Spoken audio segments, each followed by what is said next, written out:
And welcome to the Moot Points podcast, hosted by myself, Brian Moote, and generally Patrick Moote, though he's been quite the diva, off gallivanting through Hollywood, auditioning for commercials, and telling me he's going to come back and then not coming back. So I'm forced to add a plethora of co-hosts to the show. And today's a great one. Actually, Pat may lose his job. Today is my father, Peter Moote, so it's still a Moot Point podcast. Dad, how are you? Fine, thank you, Brian. And no, this is going to be a fun episode. It's been, in all transparency, it's been a cool day. My dad went with me to counseling today, to see my counselor, Mrs. Pat Jones, and I thought it was good. It was good for us communication. We talked about some things that we'll probably maybe talk about later, maybe not. For those of you who listen to the Burt Show, you know that my dad is out here working. He's got meetings with Gwinnett County, right, so far? Yes. And who else? United Way, that works with Gwinnett County, and a couple of other organizations that help people who are reentering from prison. We've got some calls out. One's to the governor's office that made an inquiry earlier. I expect we'll be speaking with them this week. And other individuals that have loved ones that are in prison and aren't sure what to do to help them. And it turns out there's really a lot you can do, but people feel real frustrated because it doesn't seem like there's anything they can do. So I'll be looking forward to talking with them as well. So right out the gates, if people want to get a hold of you, should they just email you right now? I know you're working on web stuff, and we're trying to get my dad into the 21st century with Twitter and things like that. So eventually, right now, if anyone who's listening either works with inmate reentry, recidivism, granted, we're going to talk about your experience, my experience. We'll tell some funny stories. It's not going to all be serious because I want to tell some of those funny stories that we have. Should people just email you? Yeah, that's the best way. I check my email every day, and it's an easy email. It's reverse of my name, mootepeter@gmail.com. See, look at that. You're not super old. You have a Gmail account. Yeah, well, you set it up for me. Yeah, we ditched that AOL. That's how you know, by the way, that's how you know somebody's on the older end of the internet spectrum when they still rock that AOL account. But yeah. He does have a BlackBerry. Don't hold that against him. I think you're the only one holding on to the BlackBerry still. I know at this point it's like mostly iPhones, a few Droids, and then the one that bursts into flames in your pockets. Yeah, I'm getting forced into getting a modern smartphone simply because the BlackBerry doesn't pick up apps and doesn't coordinate with much of anything else. Well, why would people are going to waste their time with apps for a phone that 12 people in the country are using, and the only reason you're using it is because you have thumbs the size of my big toe. It's true. That's the keypad that really has my attention with it. But I knew the time was coming when Facebook Messenger emailed me that they were discontinuing support of the BlackBerry. Oh, they told you can't even message it? Yeah, I can't. They won't. They just said we're done. When Zuckerberg bails on an investment, you know it's a bad investment. Yeah, it's going down again. The BlackBerry's going down again. So I don't want to jump just right into like prison stuff. Let's give people a little background on you. Born in Detroit, Michigan. Correct. But you grew up primarily most of your life in Tustin, California. Yeah, my junior high and high school days, even early college days, were in Southern California. Where he was a whale of a tennis player. That's what I did. I played tennis every day from age 11 to 21. Now, you know how I know you're good at tennis is because when you tried to put us in tennis classes, like those tennis camps when we were kids, I would I was already competitive, so I remember basketball. Well, we talked about this. You might have let me win the first time that I was ever good at basketball, but eventually I could get you. But it didn't shake my confidence. But I remember Patrick and I we're playing doubles tennis at the high school in the tennis camp, and then you came over and you just started smoking serves at us. That it is something that we can. Every time I tried to serve the ball, I'd hit it over the fence like a home run derby. So you still got the skills. I do. The problem is I grew up in my day. It was still the wood racket. The catgut strings. The catgut strings, wood racket. I get a hold of one of those new modern metal or whatever they are, and the ball goes off like a rocket. I can't even control it anymore. Well, I remember being absolutely horrified when you served the ball at us, and I decided I was forever going to play basketball. So you went to Redlands College, University of Redlands, where I actually played your alma mater in college, in my college in Laverne, and we smoked you fools way out in Inland Empire. And that was basketball. We were national. We couldn't have taken you in tennis. We were national champions in tennis. NAIA, not NCAA. So then after that, you moved to Seattle. I want you to tell everybody. So you met Mom in what, like 78? 1979. 79. Oh, yeah, 79 because of the Seattle Supersonics. That's right. Now, the Merchant Cafe was your first date. Right. First real date. Now, I wanted to tell First everybody, time I ever saw her was at Merchant's Cafe. and that's in Pioneer Square, right near, we're actually like just down the street from where you and I lived together in Seattle a few years ago. Correct. But you have a legendary pickup line to get Mom into the bar to hang out for your first date. Oh, yeah. I want you to tell everybody this with a straight face, man. because I feel like on paper it's real cute, but I think if you're the woman who's a basketball fan on the receiving end of this, you're probably not a fan. Yeah, well, I can't say it with a straight face, but it was the Seattle Supersonics were in the finals of the NBA basketball championship, and the game was in Seattle. At that time, it was at the Kingdome, which was just down the street from the Merchant's Cafe. I was having a beer with Joanne's brother and a real close friend. She came by looking for her sisters because they had a ticket for her to the game and she couldn't find them. And as soon as she sat down, I was taken. But she was busy looking for her sisters, so she took off, came back a little later, still couldn't find her sisters, and it was going to be too late. So she was upset about that.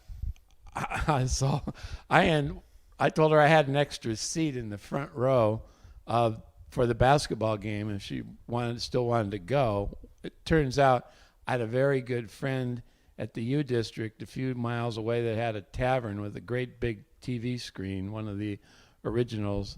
So I called him to save us a front row seat. And she went on a date with me, and I took her there. Here's our front row seat. All you can drink. They were front row seats. That makes me laugh. And then, we moved to Whidbey Island. I know we're jumping. We're jumping forward quickly. Well, she was even working on Whidbey Island at that time. She was. She was the director of home health nursing. You opened you started in law. What was your background? When did you start in law? What area was it that you started in? I actually started in legal services that provided legal assistance to people in poverty that needed help with civil matters like landlord issues, domestic issues, child custody issues and welfare issues. And then I really wanted to be a public defender. I wanted to get into criminal law. So one of the colleagues that I had in school joined a public defender firm in Seattle, and they needed a lawyer. So he called me, and my first main litigation job was as a public defender in Seattle in 1977. And then you moved. How long did you do that for? And then you moved. Did you move into employment and civil rights stuff from there, or was that later on? I was at the public defender office for 3 years, and then that same friend that I went to law school with, and I started our own middle class. I'll call it middle class, blue collar law firm with street level offices. It'd be like what you consider storefront lawyering, where we opened some offices in communities and tried to charge lesser fees so people that were working would have better access to legal counsel. And so we started that firm. We started with 4 offices. It was Hain and Moote, and we were the first law firm in Washington to advertise on television. The Supreme Court had come out with a decision that said lawyers could advertise on television and radio, in the media, whereas previous to that, it was illegal or unethical to do so. So since that opening came about, we decided it would be perfect for our idea of opening some storefront offices to get the message out to more middle-class people that they could have better access to legal services. And our slogan was Hain and Moote, accessible, affordable, and feisty. I had a shirt when I was a kid that said that on it. You did, yeah. Accessible, affordable, and feisty. Right. And so from there, you moved into employment law. When did you open the private practice on Whidbey Island, where I grew up, my hometown? 1983, so you would have been 2 years old at the time. Don't date me. I'm in show business. All right. Sorry, pal. I had an office on Whidbey Island and also kept the office in Seattle. And at that time, I was doing criminal law, workers' compensation, which is a branch of employment law, and started doing civil rights work, which involved people suffering discrimination, harassment, disability, discrimination. Well, you had some really big civil rights cases. I know that I worked on one for racial discrimination against Rabanco. We can say their name, right? Because you didn't get it sealed or anything, right? I didn't just violate some sort of NDA. No, you're fine. It's a public record. Yes, that was on behalf of 15 minorities that were being discriminated against by internationally large waste management company. And that's my first experience. I guess where the story ends up going is that in a couple of different ways. And, we end up with the work you're doing now. But when I helped you out on that case as an investigator and just, and going around getting documents, because you have 15 guys who some were at that point in time like depressed, disabled. They'd been wronged by this company.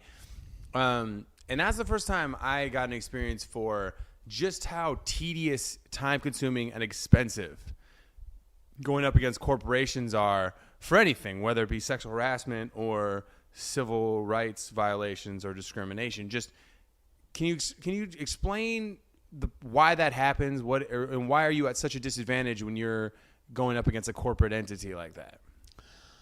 Yeah, my practice actually evolved into almost all that type of work. It's called contingency work because your client generally doesn't have a job. They've been fired because of discrimination. They've been fired because of an injury that they're trying to recover from, and they're entitled to benefits. They're not being paid either under workers' compensation or insurance law. So my clients were always broke. They didn't have jobs. They were denied income. Often they had all kinds of problems that went along with that, like having trouble paying the mortgage, losing your house, getting evicted, cause problems with divorces and relationships when you're not able to work and you can't bring money home and maintain your standard of living. So really, it's stressful time. It creates additional disabilities for people of mental health nature. And as a lawyer, you don't see any compensation for the work that you do until the very end when you settle or win a case. And it costs money to make a case work.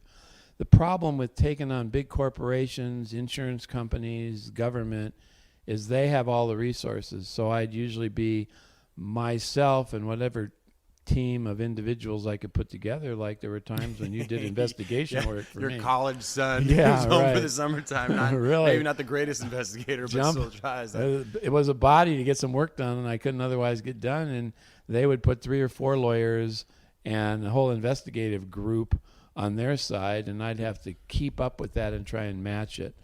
They would hire experts to testify. I would have to hire experts to match those, and it often would involve huge investments in a case before you ever get paid back that money. Yeah.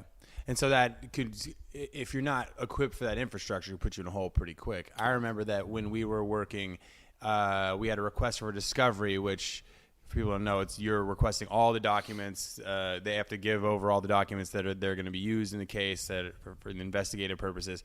And they all these human resources files for all these 15 plaintiffs came just mix-mashed, just some things Xeroxed upside down and backwards and put in, because they just wanted to create more of a problem for the defense or for the plaintiffs. Yeah, that was a tactic. And usually when that happened, you knew there was information in there. They were ordered to disclose it, so they weren't going to violate a court order, but they would package it in such a way that hopefully you wouldn't find it. Generally, that was a clue that there was some real damaging material in there that would win your case for you if you could find it. Right, if you dig through enough. Right, so I'd spend hours trying to resort that and categorize it, but usually you'd find the smoking gun in there. Yeah, and we did on that one, and you settled that one for a pretty big number. I mean, all the plaintiffs were real happy, and with the verdict, was it settled, or did it go to court? It settled on the eve of going to court, so the case was totally prepared at the time. But it was a very good settlement, and some of the individuals went back to work, others were able to retire on it, and it was well deserved. But the problem was it took 4+ years to get there, and that was 4 years of those individuals being out of work and having trouble certainly couldn't find anything comparable to it, and most of them had all kinds of disasters happen to them. If you can imagine having a standard of living that you developed over a period of a decade or two, and then all of a sudden discriminatorily losing your job, trying to replace that income is next to impossible. And when you can't replace it, the lifestyle that you'd built up starts to deteriorate. When you have a family that relies on that, their whole life changes. So, yeah, in the end, you could say that there was some justice that prevailed, but none of them could ever be put back in the position they were in if that hadn't happened. And it was just real blatant discrimination.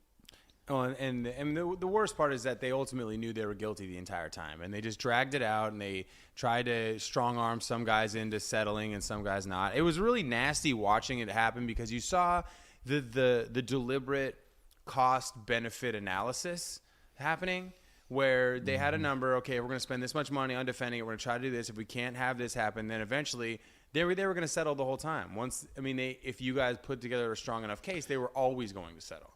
If you stayed in it, 90% of the cases wind up settling for what they call nuisance value, which is just very little money, because they can't afford to keep fighting with them. They can't afford to keep dragging it out. They eventually get to the point of saying, I don't care if I'm right and they're wrong. I don't care how much it's cost so far. I got to get out of this. I got to get it over with.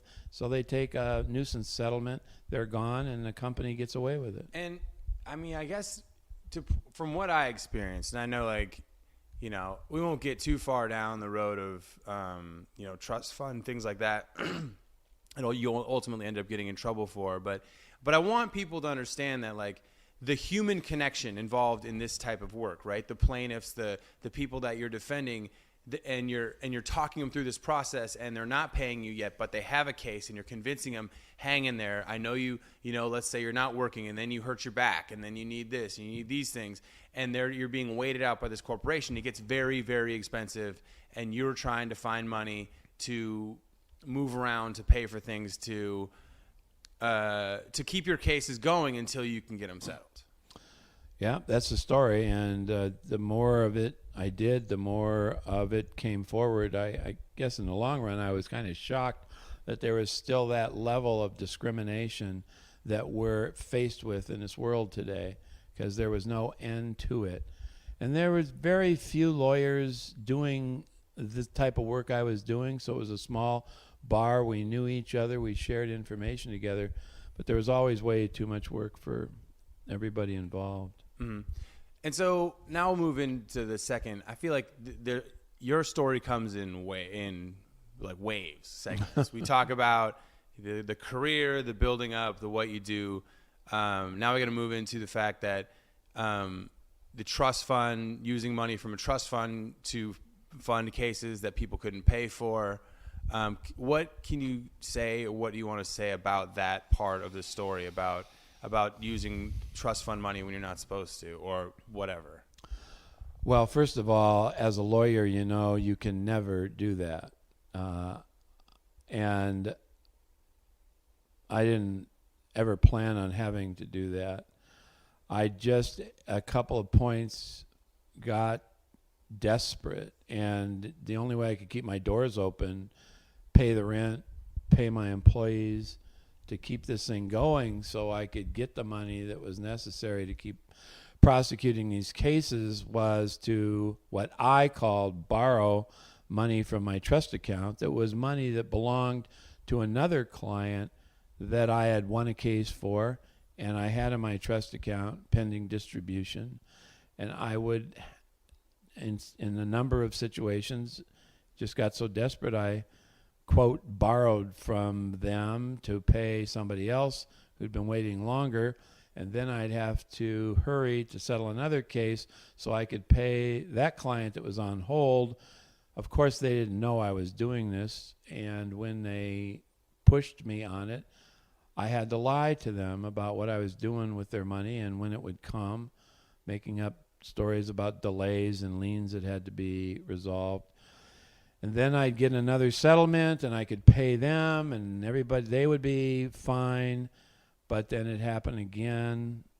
Every time it happened and I got it, people paid down, I was sure it wasn't going to happen again.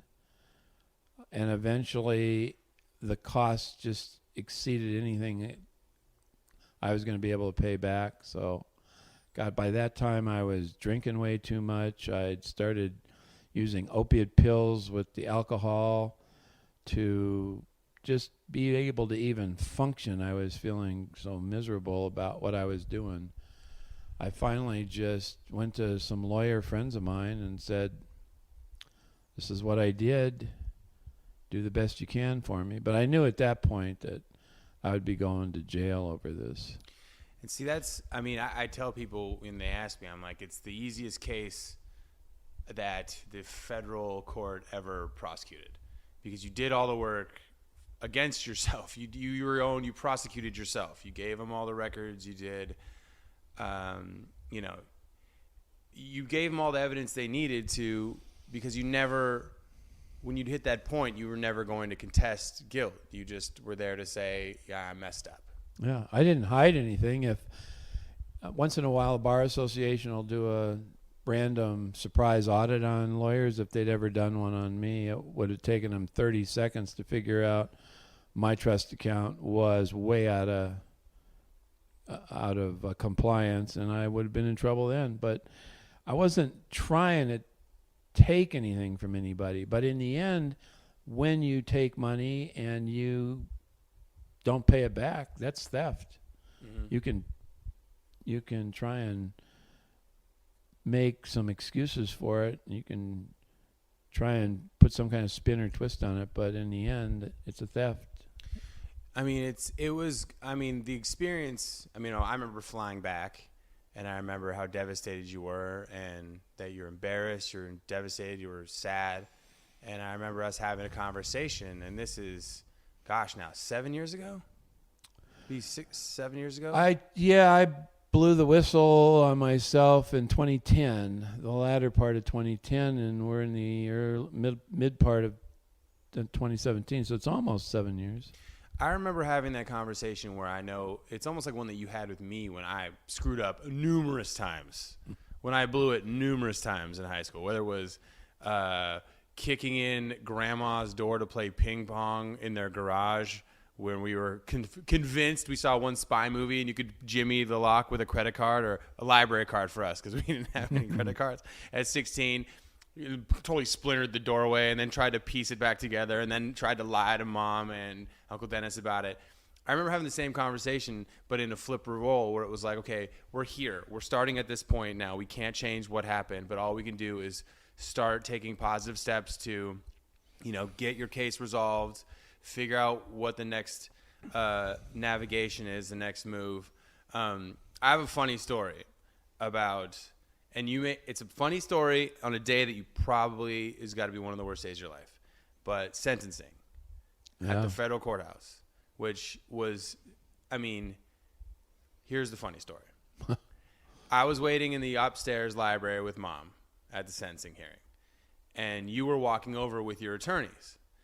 And all of a sudden, we heard outside, gunshots, right? Oh, boy. Gunshots on the street, and Mom is freaking out, and they locked the courthouse doors. I think you guys hadn't even left your attorney's offices yet, so it wouldn't matter. And Mom is like, "What was that?" And I'm like, "I don't know." And I look on so I look on Twitter, and I search gunshots, federal courthouse. And sure enough, there was somebody tweeted already, like, "Oh my God, some guy just got shot a block from the courthouse." Oh, no. And we started, I mean, I'm laughing, but I'm also like, we were in the middle of a panic. And Mom's like, it's like, call their attorneys, call the attorney. We call, and you're like, what are you guys talking about? We're fine. We're walking over. I just remember having this moment. Thought I tried to break away, and some officer shot me. You made a run for it. Escaping. And we don't need to dwell too much on sentencing, because that was just, I'm sure that was an emotional situation for you, given that you're in front of a judge you probably know well. I tried cases against him when he was a young prosecutor, and I was a young public defender. I mean, I tried cases representing defendants, and he was prosecuting him to put him in jail. You guys were duking it out? Oh, yeah. Hey, there's nothing better than a really good jury trial with two lawyers that are very competent. Yeah, and hungry and young. Right. Putting in a lot of hours. Yep. Leaving no stone unturned. So, I mean, that is a way we get to justice or get to the truth.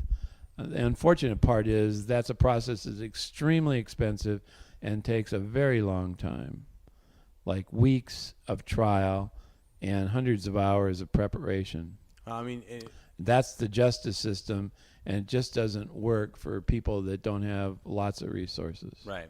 I mean, in your situation, it was probably the quickest guilty verdict, no contest. Well, that's true. I mean, the money cost for yours was you did all the work for yourself. So let's move it along to, because I wasn't there the first day. The first prison that you went to, and your sentence was what, 4 years? 4 years. 4 years. I wasn't there. Mom dropped you off. You were in Sheridan, Oregon. Yeah. Sheridan, Oregon. And I don't even know how to ask the question, but can you put yourself back, like the feelings, like I always think of it like, it's the only comparison I can come up with in terms of the nerves of two people is the first day you have to drop a child off for kindergarten, and you don't know what's going to happen there. You just got to leave and go away. Can you talk about that, how you felt about that, and then just that process of that first day and just your feelings of any shock or things you didn't know you were going to encounter?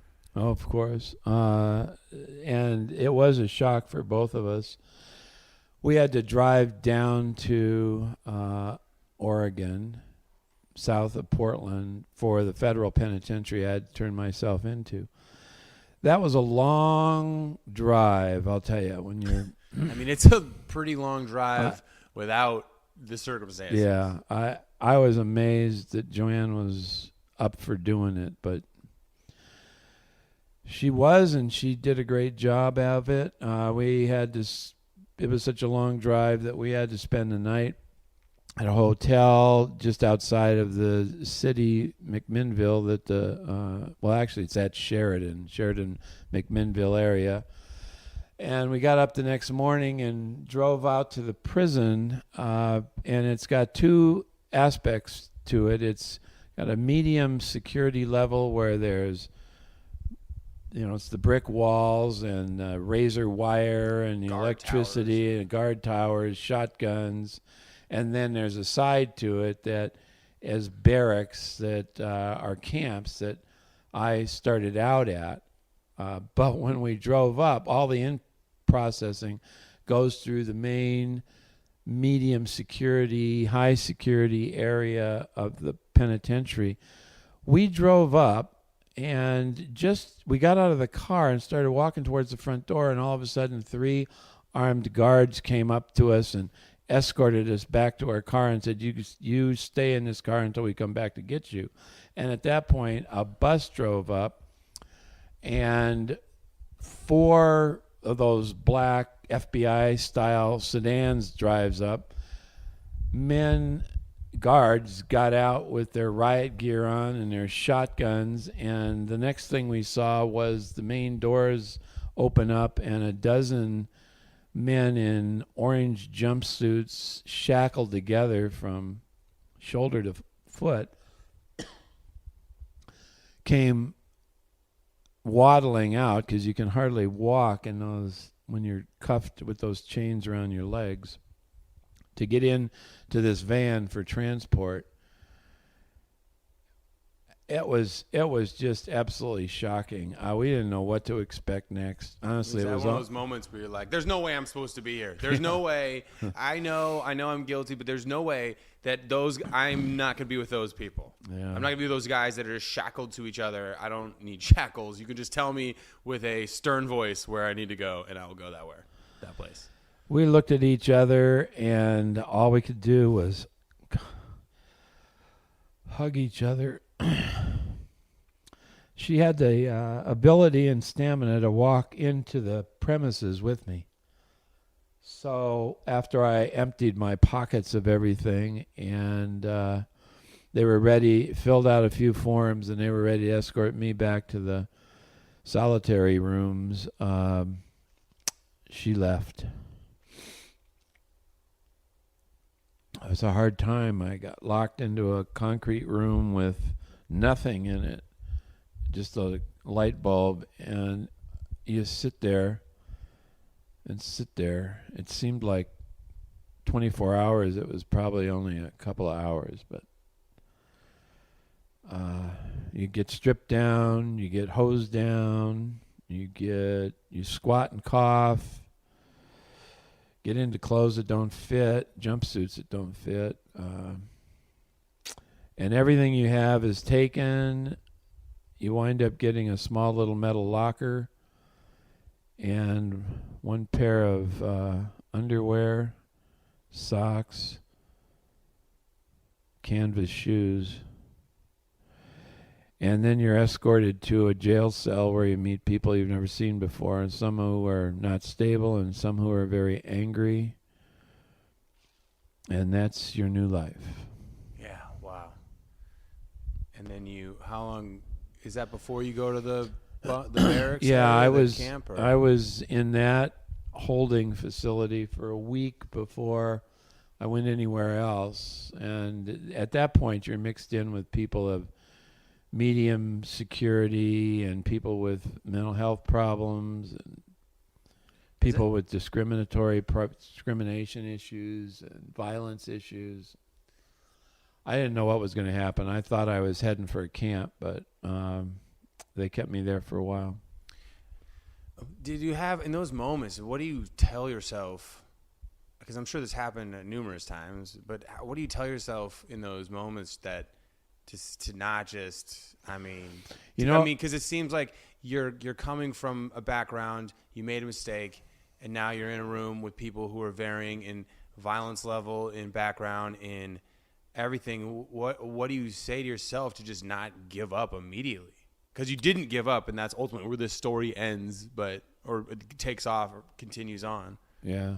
At that point, your survival instinct kicks in, and that's all you think about. You don't think about, why am I here? How did I get here? All you think about is, how am I going to stay alive in this environment? And how do I get through from one day to another? Everybody kind of wonders why it is that I wake up at 4 o'clock every morning. You can almost set your clock by it.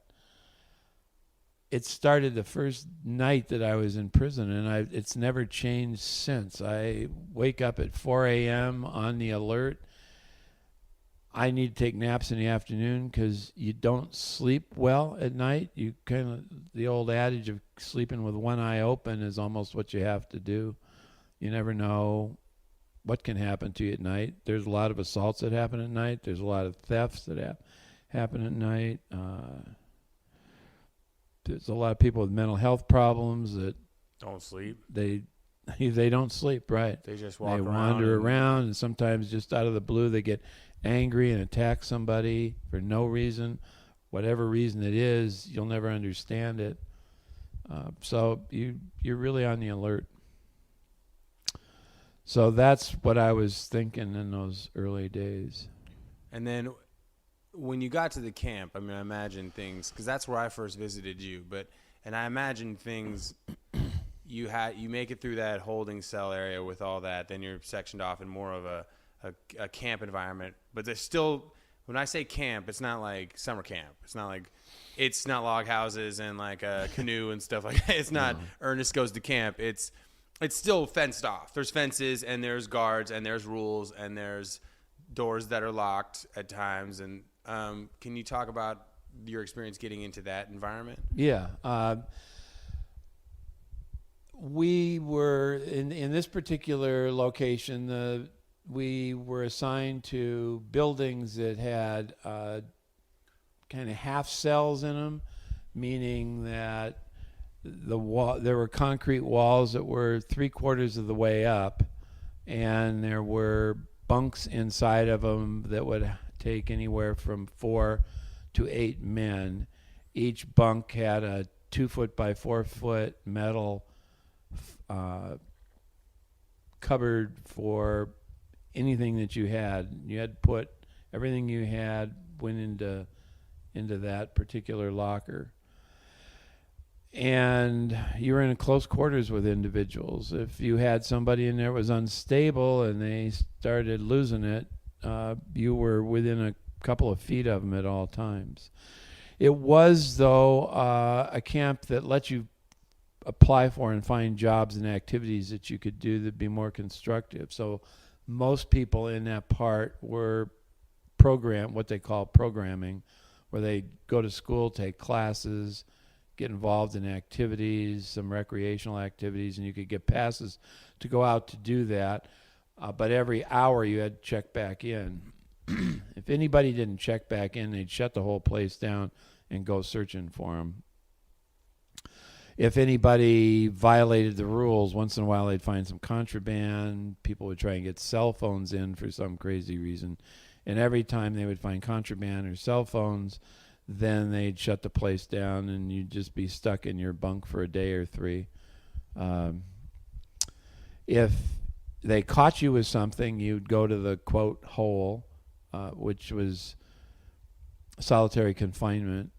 And that's really hard-nosed. I spent a couple of days in solitary confinement because they sent our whole cell unit in there because one guy had carved out something that looked like a knife, and they found it in his locker. Punished all of us because they felt we should have told on him when we didn't even know it was snitched there. on a guy who had a knife. Yeah, not in prison. That's statistically a great move. Well, and see, they have this group punishment that they somehow keep holding on to that never, ever works. So people would either make pruno, which is alcohol you make out of fruit that you can get out of the cafeteria, or they'd somehow get some drugs smuggled in and then usually stash them in common areas like bathrooms, TV room, shower rooms, so that if the guards ever found them, they'd never know who it belonged to because it wasn't on them. And so if that happened and one person did it, they would make 100 guys pay for it by locking the place down or throwing as many as they could figure connected to it into the hole. So in the hole, you just sit in a dark room and they just bring you food? Yeah, you're by yourself in a dark room. Generally, there's no air conditioning, no heat, so if you live in a cold environment, it's cold, damp, and wet. If you live in a hot environment, it's sweltering. And when I was in Terminal Island, the hole there, that's in Long Beach, where it'd get up to 90s in part of the summer. Guys would take their water and just pour it on the concrete floor, strip down, and just lie in it. It was so hot you could hardly even suffer through it.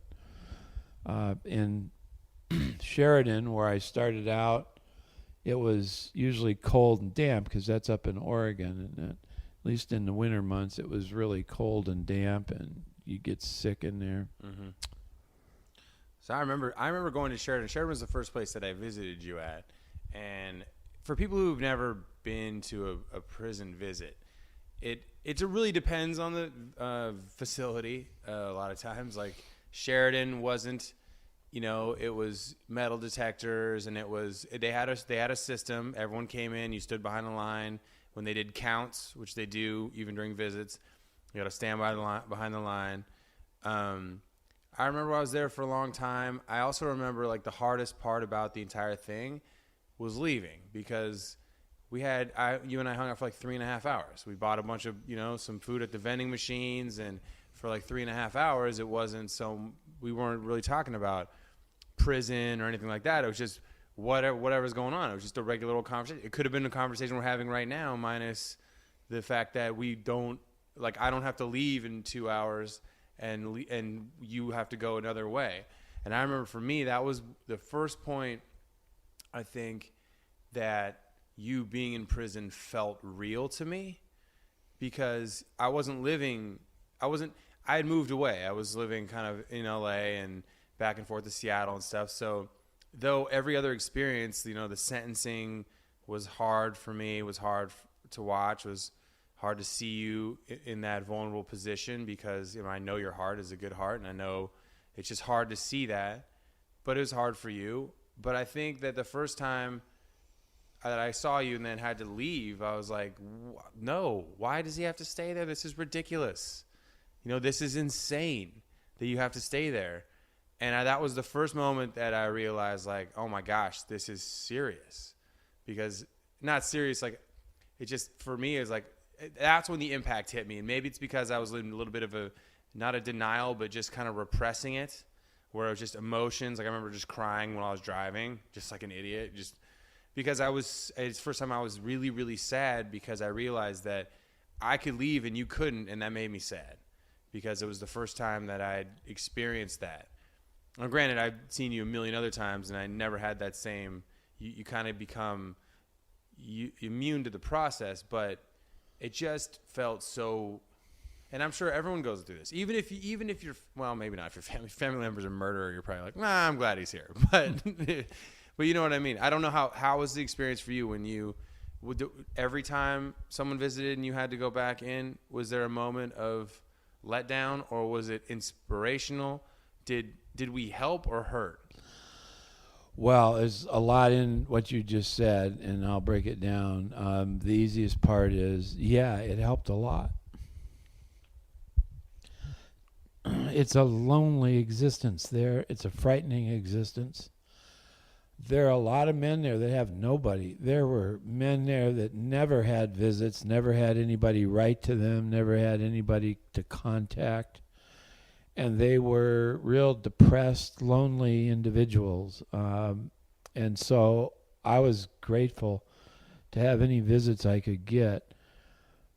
The feeling that you experienced was probably the same one I experienced when you went out the front door and I went back into the prison, and that is the true feeling of helplessness, that there's absolutely nothing you can do about something. And that is pretty foreign to me, and it's foreign to you, because you've always been able to figure out how to solve a problem. It may not get solved in the best way or the way you want it to be solved, but you will take a problem and you'll find a way to get it solved, or you'll find a different direction to go. But you can always go somewhere. You can always do something. Mm-hmm. This is the one time in my life and the one time in your life where there is absolutely nothing you can do.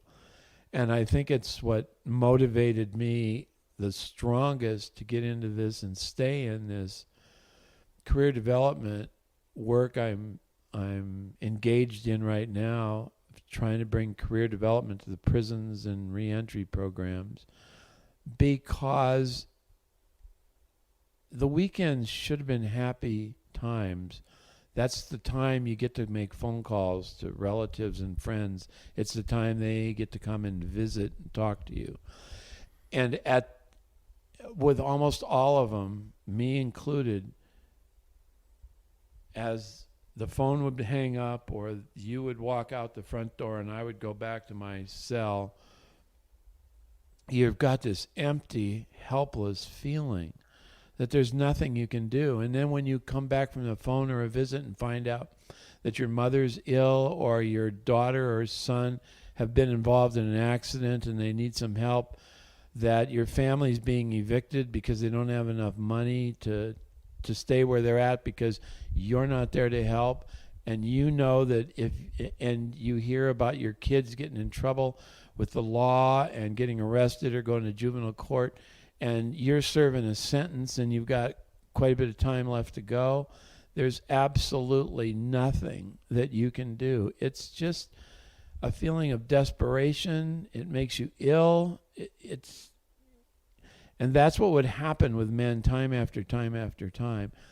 And I realized that they're sitting around here doing nothing but complaining about the system, complaining about how unfair life has been, and then talking about the only thing they know, which is how to make money on the street and how they'll do it better next time, or they'll avoid certain characters that ratted them off when they were on the street earlier. And that's not the kind of things they should be studying and working on. They're there. They've got them for years. They ought to be involved in some constructive education and training towards a career, so when they get out, they have something other than the streets to go back to. I'm sorry to get lost on that topic, but when you brought up what you were talking about and the feeling of helplessness came, all those memories of what happens at the end of a visit, what happens at the end of a phone call, bring home the reality of the backwardness of the system that we have. Well, no, I think it's a perfect time to bring that up because ultimately what's led you to what you're doing now, which is, meeting with counties, you're speaking at conventions, you're meeting with whoever you can meet with to talk about it. That's where it was, you were at a crossroads where it was, you're experiencing this helplessness, and you can go one of two ways. You can either do what you can to serve your time, better yourself, and make sure this never happens again, or you can completely give up and just say, screw it. What do I care? I'll get out. I'm going to make money the best way I can. I'm just going to be part of the system, rotating door, whatever I got to do. Next time I just won't do this and they won't catch me. But that's where you were at a position where you could have, just kind of given up because you don't want to feel that helplessness, because caring is what creates the helplessness. Because if you didn't care, there'd be no helplessness.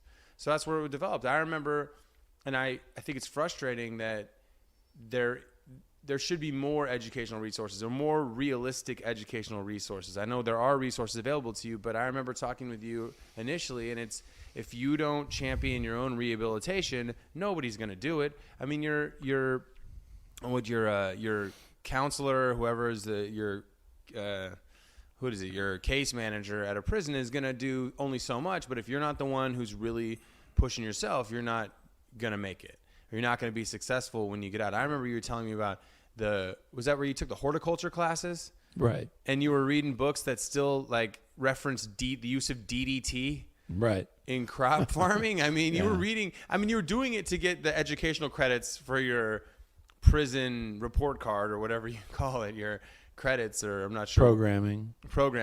But really, you're reading a book from 1971 that's from, Oregon State University's horticulture department.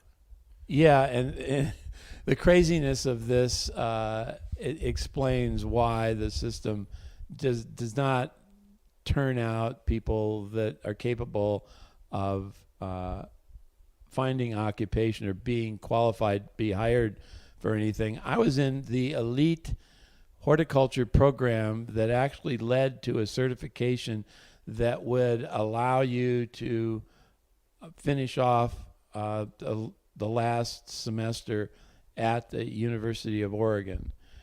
And we were using their old books. And when I got to the section about weed control, and they were using DDT, and you looked at the material that you were being trained on, you realize that it was so out of date and so in error in many ways that any kind of a degree you got from there was useless. And in fact, that's the way it turned out. The program was designed originally that you'd get a certification from the university and you could get a good quality job from that. And as it turned out, no one ever got a certification because you weren't qualified at that point. No, what you knew wasn't certifiable. Right.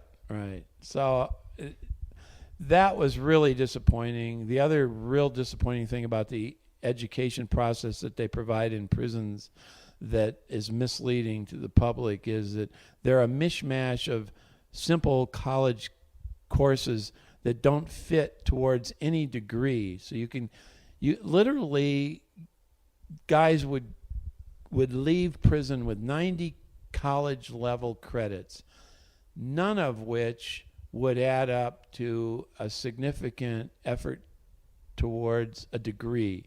You'd have to start all over again in college once you got there. And I'm not sure what there's a term for, I don't know if it's like systemic failure, or there's a term for what happens when somebody is misled to engage in programs like that, where they have their hopes set on all this, and then they get to where they're supposed to go under like a false pretense, and the system smacks them in the face again and says sorry. And it's like this disconnect of, well, you just told somebody who spent the last 3 years really working hard to play by the rules of the system and to better themselves so they could not end up in the revolving door of the criminal justice system. And now you just took all of that optimism and you just stomped all over it, and they're going to walk right back out of here and engage in whatever they have to do now to survive, because on the hierarchy of needs, survival is you need money, place to stay, you need money, you need food, and then the higher up you go on the hierarchy of needs, the more of a like self-actualization I think is the top of it or whatever. But you're going to have to resort back to whatever you have to do to fulfill those baseline functions. Right, and in fact, you've made it worse because they're bitter. But systemic failure is probably an accurate term. I don't believe that the system intentionally set out to mislead people and to put all this energy and all these resources into providing irrelevant college courses. I think they thought they were doing the right thing, but it gets so disjointed in the process, and it's designed by people who don't know what they're talking about. They don't coordinate with the programs at the universities or the community colleges that issue the degrees. They may coordinate with the registrar's office or get the books that fit within a certain category of certification. And so they think they're doing the right thing, but it turns out it was so poorly organized in the first place that it was destined to failure. And that's at the institutions with good programs, with actual resources and inmates that are at lower levels of threats. Right. Yeah. Is that first prison in Sheridan? Is that when you started your own class that you wanted to teach on resume writing and career interviewing and for people navigating the system on the outside when they have a felony on their record, or was that later on? That's where it got started. And to his credit, I'll tell you, most of the ideas that I have started with one corrections officer who was the head of the GED education department, a guy with an odd personality but a real big heart. I don't know how in the world he wound up being a federal guard. He started out in the Peace Corps and worked there for a number of years, and then when he got out, somehow he got into law enforcement and then found his way into the U.S. Marshal's office, and then became a guard and got into the education department of the guard, of being a guard. And he had a goal of making sure that everybody in that particular prison camp got a GED level, left there with a GED level education. And so with my background in education, and I had some teaching experience, I wound up working for him. And what got me started on this whole thing was the first young man that I worked with that got his GED, who was a very depressed individual. Once he got that GED, he perked up. He was from Texas. He didn't have family.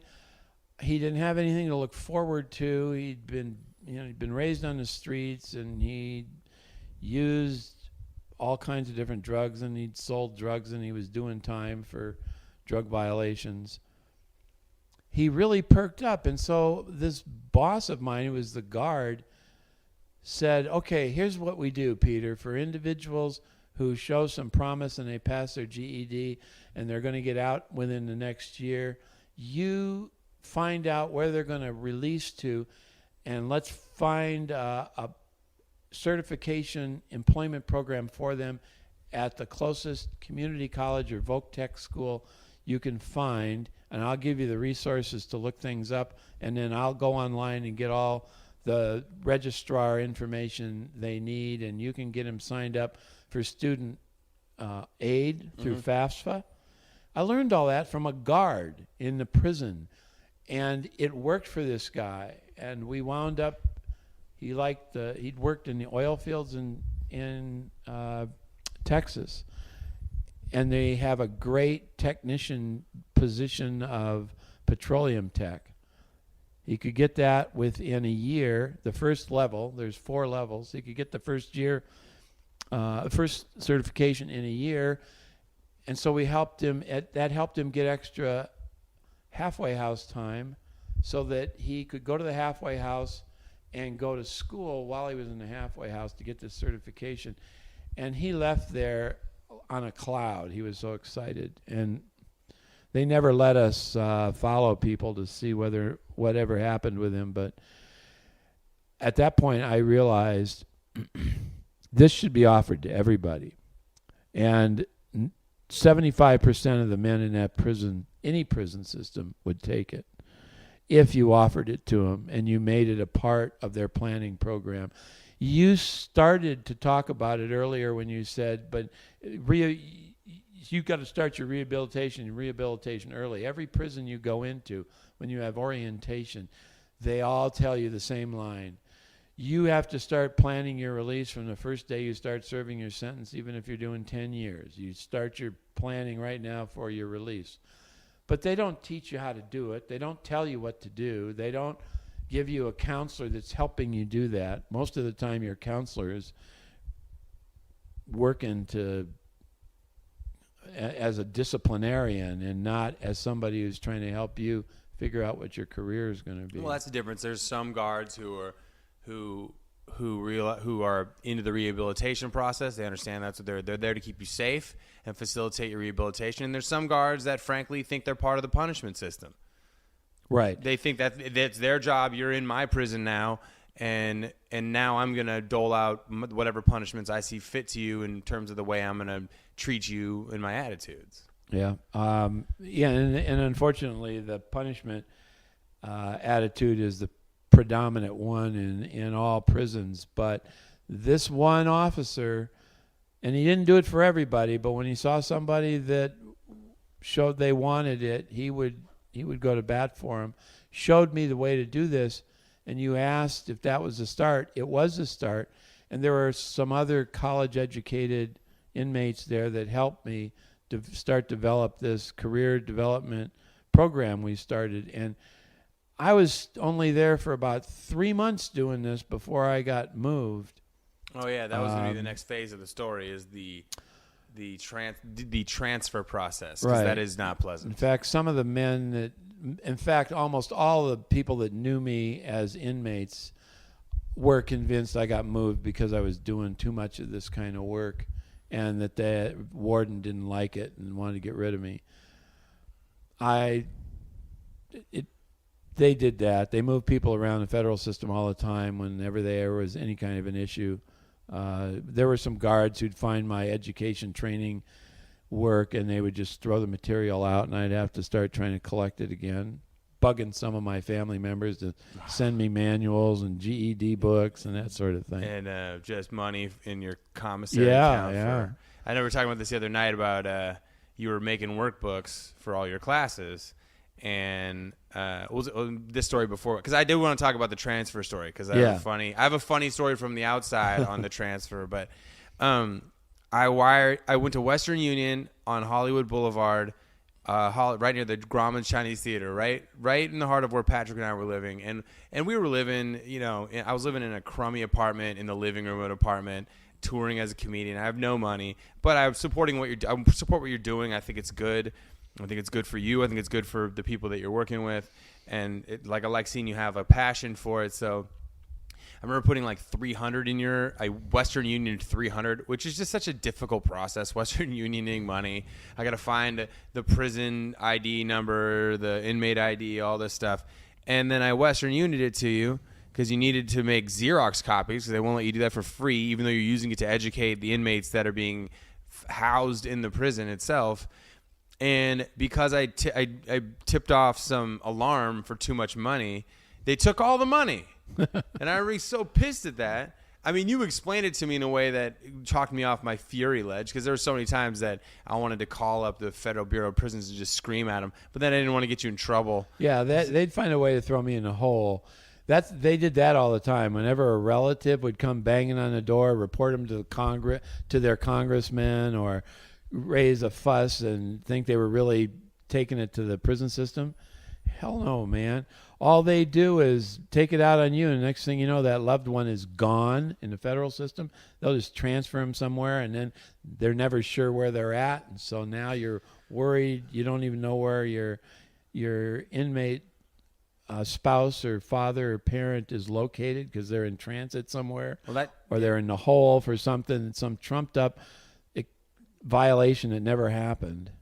Well, I mean, that's the frustrating part, where you start to see and it was devastating, because I know you you're confident, you're talented, you're smart, you're brilliant, and then to see everybody lives in fear in prison. Everybody lives, they're afraid because of things like that, because it's out of your control. I remember, and I know you remember your transfer process way better than anybody else, but I remember I was on stage. I was about to go on stage for a Comedy Central audition at the Ontario Improv in California, and I'm like the next comic up, and Comedy Central's taping this audition. It was the first phase. They're putting them on the internet. It was like a show they were doing called Comics to Watch, and I'm about to go on stage, and my phone rings with an unknown number, and I never answer unknown numbers. Well, now I don't. But back when you were in prison, I had to, because two types of people called me on unknown numbers. You and debt collectors. So it was a real hell of a pickle that I'm in every time I saw that, because it's like, Dad, nope, bye. Student loans, not today. Just hang up. And I remember I got the phone call, and you're like, Brian, I don't have a lot of time, which is never how you want to open that conversation in terms of, he goes, Brian, I don't have a lot of time. Well, they only give you like 1 minute on the phone. There was a theory that you had, and that I also confirmed with Mom, because Mom, Joanne, for other references in the story, she'd been very mad that you weren't getting some restless leg medication. Yeah, that was when I was in San Francisco. Yeah. So she was mad that you weren't getting the medications that you needed in Sheridan either. It was a problem, and she was trying to get a hold of the warden and pestering the warden, and somehow I think she ended up with like maybe the warden's home phone number or something, and she calls him up. She did. And she's got more balls than any of us. Can't believe she did that. But also can't believe you can find a prison warden's number on the internet. And I can't believe Mom found it, given that Mom doesn't know a whole lot about the internet, yet somehow she's able to, super sleuth and find this guy's phone number. So she calls him up, and she's now like, hey, you're not returning my phone calls. I'm leaving them at the prison, so now you're going to talk to me. And you remember you going, your mom, I think, pissed off the warden, and now they're going to transfer me. I don't know where I'm going. I don't know when to hear from me again, and I can't get a hold of your mother. So tell her that I'm in transfer. And then we hung up, And I was like, well, now I got to go do a Comedy Central audition. I didn't. How weird is my life? Well, it's not your fault. You don't know what I'm doing. You just know that you needed to get the message, because if you don't tell me, and then all of a sudden we just can't find you, and the prison system's not going to tell us where you're going, because in transfer their policy would be, well, we don't want some sort of prison Con Air fugitive movie scene where some bad guys get away because their bad friends knew where the bus was driving. Yeah. So what is that process like? The transfer. Man, I remember that phone call really well now that you bring it up, and I had no idea that you were doing what you were doing, and that I kind of put a damper on it. But I was petrified at the time. That was my first move from Sheridan, and they weren't telling me where I was going to go. And what happened was, I think it was like 2:00 in the afternoon, and I was going from I was done with a class. I was heading back to my cell to check in before I had to go to another class. And over the yard loudspeaker, my name and two other names got blurted out to head to the main prison entrance, which is never a good thing when you're in the camp. I don't think you want to hear your name ever. You know, it's like, remember when you were in it'd be like when I was at recess or at school in the lunchroom, and you hear over the intercoms like, Brian Moote, please come to the main office. No, there's nothing good at the main office for me. There's nothing at the main office. I don't want the main office. It's the same thing, man. I had that sinking feeling. I knew this was not good. And they don't tell you anything. Some inmates saw me, heard about it, and saw me walking towards there and came running up to me saying, man, sounds like a transfer. If you get a chance to call somebody, do it right now, because you may not get to the phone for a long time, and they never tell your family where you're going. So that's what that phone call was about. I found a guard that gave me 1 minute on a telephone to call somebody, and you're just crossing your fingers hoping you can connect. I probably called your mom first and couldn't get through. I didn't want to leave that crazy thing as a message, so I tried you, and I got you on the phone, and that's all the time that I had. And then so they shackle you, put you on a bus.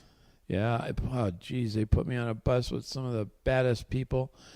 There were 4 or 5 skinheads that just were mean, angry guys that were about 5 rows from me, but we were all chained to the bus floor and the walls.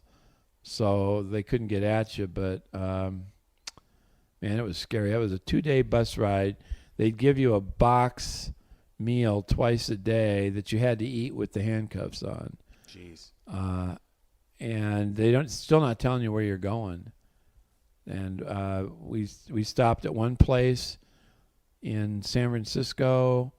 I stayed there for... It was Dublin Federal Correctional Institution. I know that because I visited you there twice. That was a hellhole. Dublin, you were rooming with... Yeah, Dublin was probably the worst experience that you had. I know that because, one, I Googled it because I was doing shows in San Francisco, and Mom was like, you got to go visit him. I'm like, okay, well, of course. Like, it's close by. And I Googled it, and it had a Yelp review. Had a Yelp review of 1 star. Had a 1-star Yelp review. Surprised they had any stars. And well, I don't think you can give it 0 stars. But the lady who reviewed it was just, oh my God, it looks uncomfortable. The windows are not very big. The beds look terrible. I'm like, well, lady, you're reviewing a prison. But that was the most prisoniest prison I've ever been into. I remember when I went to visit you, it was the buzzer doors, like sliding. And it was also, you were in a medium, was it medium security? Yeah, it was medium security. But medium security is just the next closest step to high security, because there's some really angry people in that place. So do you remember the first thing you said to me when I got in there? No. You go, hey, I need you to look up the name of a private investigator in Portland for me, because when I got here, I sat at the wrong table, and some like Latino inmates, they got mad because it was their table. Yeah. And then some white inmates stuck up for you, and they needed legal help. They found out you were a lawyer, and they were trying to beat a case on appeal in Portland. And so you said that they asked you to try to help them get the name of a private investigator in Portland. Yeah, I do remember that now. Yeah, it was I'd just gotten there, and I'd been assigned a cell, and then came time for dinner. So I got in line with all the other inmates when my cell time came, and I was near the end. There was only one table that didn't have anybody sitting at it, so I went and sat there. Well, there was a reason there was nobody sitting at that table. It belonged to one of the stronger Mexican gangs, and it didn't matter that there was nobody there at the time that was from the gang to sit there. Everybody else knew that you don't sit there, and you can literally lose your life for being so disrespectful to a gang that you would do that. And I had no idea what I was doing. And some older guy came to my aid and said, "Man, you got to get out of here. You come over and sit over here with us, and here's why." And then it did come about that I had to pay for my mistake, and the way they were going to let me pay for it was by finding a lawyer, investigator, whatever it was. I just needed a name and a number. I didn't need to do more than that. But if I didn't do it, then something bad was going to happen to me. Which is, I mean, that I didn't know what to expect going into the Oakland prison, and my jaw was on the floor. And I remember that I was going to be there a whole week, so I was going to come right back the next week. Yeah. Now, this week was crazy for me in terms of my life and show business, and personally. So I'm doing the San Francisco comedy competition. I make the second week.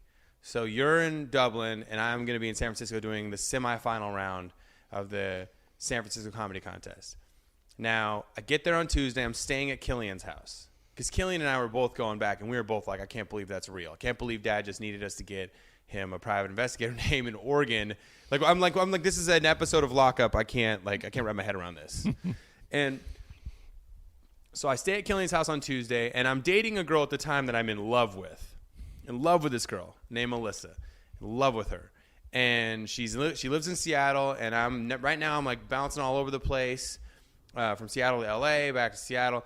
And she breaks up with me on Tuesday night after my first show of that semifinal week. So I plummet into an awful depression and Killian's trying to talk me out of it. We're looking up names for private investigators and attorneys. So I've got two, and I call one to just see if they'll answer the phone or whatever. Because we need these people to at least answer the phone to entertain a phone call. Otherwise, you could be in some trouble.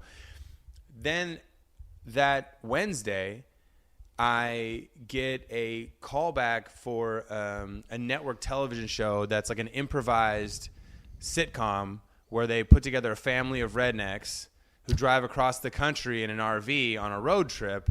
It was for Fox. It never ended up getting picked up. But I got to the final callback. So they were going to put me in front of the network producers. And that was going to be on Thursday. So on Wednesday night, I do my show somewhere in south of San Francisco. I drive through the night to Los Angeles. I do an improvised audition with a southern accent. Get right back in the car. Drive straight back to Killian's in San Francisco. Oh, jeez.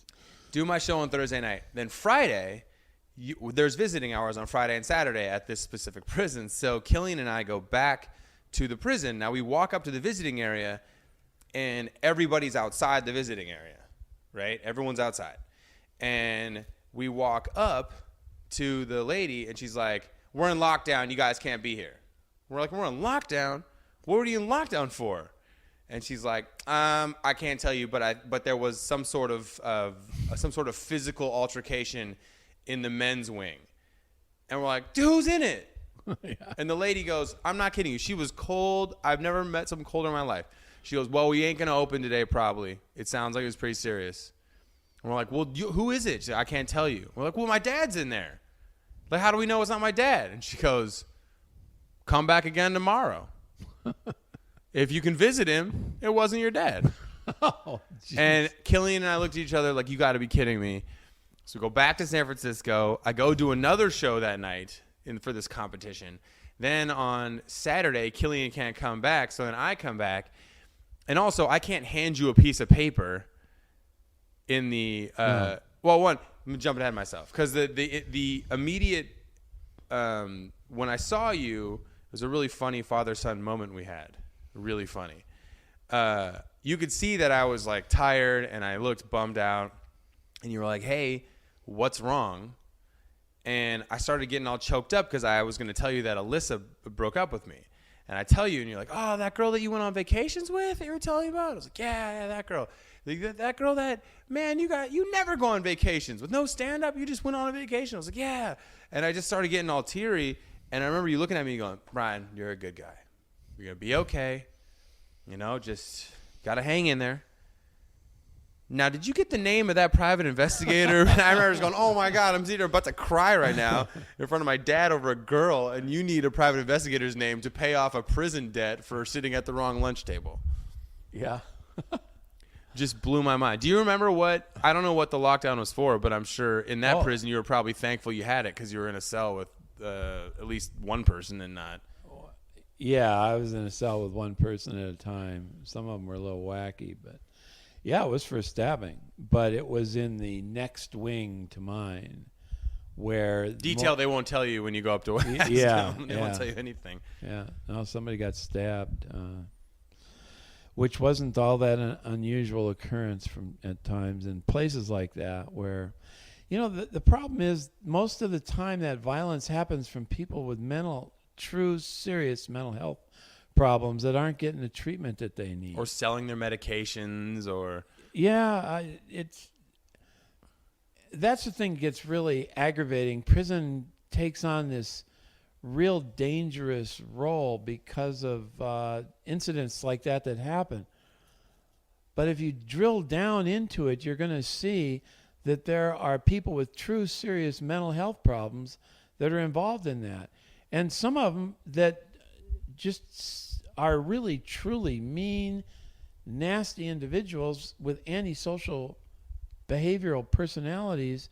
Hey, that's a mental illness.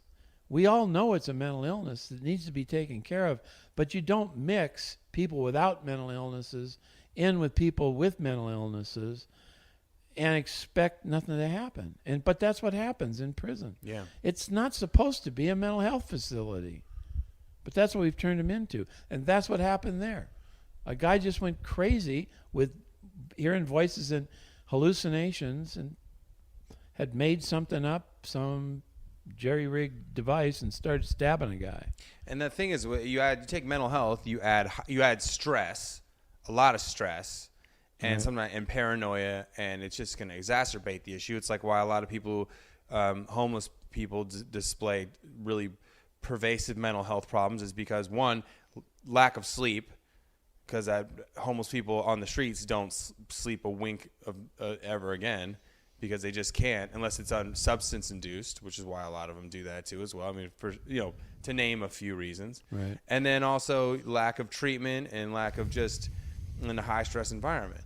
So because I remember we did not know how long you were going to be in Oakland, but they don't tell you anything. So I didn't know how long I was going to be in Oakland until all of a sudden one morning, boom, they say, Moote, grab your gear, meet us at the door in 15 minutes. You're like, I can meet you now. Yeah, really. I don't need 15 minutes to get ready, fellas. Yeah. I'm good to go. Leave my gear. What gear? Leave my gear. I don't Some even like dirty this. underwear. Yeah. So then they shackle you up, so you know you're going somewhere. Yeah. We were hoping it was Long Beach because that was the closest to Patrick and I. Did you get in a van this time? Yeah, this time I got in a van with 3 guards. And they shackled me to both doors and the floor and put what they call the black box on you. Black box goes on the cuffs between the sides of your hands, so you cannot move your hands at all. And it bears down so hard that you lose circulation in your hands and wrists, and by the time you get to wherever you're going to go, you've lost sensation and blood in those areas. It is a miserable device. And there were some other guys in your van too, right? No, it was just me and 3 guards. Me and 3 guards. And where do they? Me, a 67-year-old white guy with no history of violence, and 3 guards and guns, and it was the most ridiculous thing. And where You'd did think they, I was Hannibal Lecter being taken somewhere. You're just one step away from having a mask over your mouth. Yeah, really. Where did they take you to? They took you to what? Victorville, right? Yeah, I went to Victorville, which is a maximum security federal prison Right. just north of Los Angeles, which is not a place you want to be for 1 second. No, that was another really difficult place to be. Yeah. How long you were in there for? Like 24 hours? It was a quick stay in Yeah, it was Victorville. 3 days, and I was was in with another skinhead, and this guy was just mean, and he started his parents and uncle and aunts were all of the Aryan Nation logic, and he'd just been ingrained in him since he was a little kid. And the guy was now about 30 years old, and he was so angry that I tried to stay away from him. But we're in a cell that's only about 4 feet by 8 feet. Boy, that was a long 3 days, man. And then, yeah, I'm sure, terrifying. And then I got on a bus with a few other guys, a couple I actually knew from Sheridan, and we were taken to Terminal Island. Great name, right? Oh, it's just. I remember when it said Terminal Island, I was like, that just sounds like death row. And it turns out to be the main medical facility for the U.S. prison organization on the West Coast, and they name it Terminal Island. How's that for a medical facility? I mean, I'd like to chalk it up to some sort of sense of humor or irony, but it's because of all it's the shipping terminals. Yes, it's at the that's end. right. It's literally on the it's on the point down in Long Beach where nothing but cruise ships and passing by and cargo container ships loading, and then there's a prison at the end of it. Right. And do you remember what they're known for? The cruise ships going by, why guys, remember you telling me this, why guys wanted to always go to Terminal Island? Oh, well, one of the reasons the guys liked to go to Terminal Island was the recreation yard was at the end of the point, and the point sticks out in the harbor, and what are those cruise ships? The Argosy, booze cruise types. The day tour cruise boats go by there, and then a lot of people with big fancy boats and having parties go by there, and sometimes women get a little intoxicated and want to make life a little better for some of the guys in the yard, so they take their tops off and dance and flash the inmates. Yeah, flash the inmates. And whenever you see a mass of guys running over to a fence on the yard, you know what's going on. So that Terminal Island is, and that was the prison ultimately that you stayed at for the rest of your sentence. And it was close. I liked it. It was very close, but it still was. It was prison. It was prison-y. It wasn't quite Oakland.